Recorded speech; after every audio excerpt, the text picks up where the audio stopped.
4 plus 3 parenthesis 8 divided by 4 times 6. 4 plus 3 will give us 7. Then we have 7 parenthesis 8 divided by 4 times 6. In our parentheses, 8 divided by 4 will give us 2. Then we have 2 times 6. Put it down in our parentheses. Then we put our 7 here. 2 times 6 will give us 12. Then we have 7 times 12. 7 times 12 will give us 84.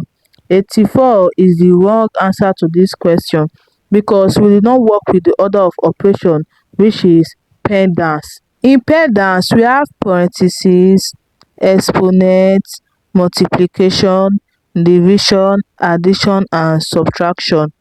Multiplication and division have equal priorities, such as addition and subtraction working from your left to your right in order to arrive in a very correct answer. Let's solve the right answer to this question.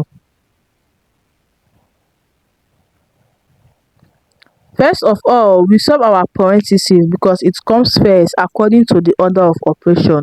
In our parentheses, we have 8 divided by 4 times 6. 8 divided by 4 will give us 2. Then we have 2 times 6.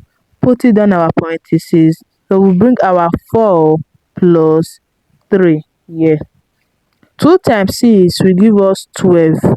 Then we have 4 plus 3 times 12.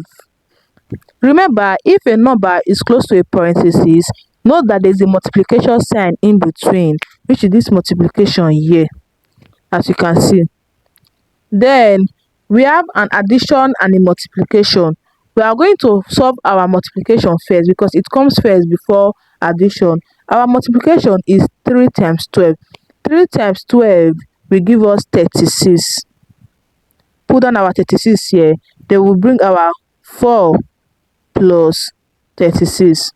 4 plus 36 will give us 40. 40 is the right answer to this question. I hope you find this video helpful. Please don't forget to like, subscribe, and comment. Thanks for watching.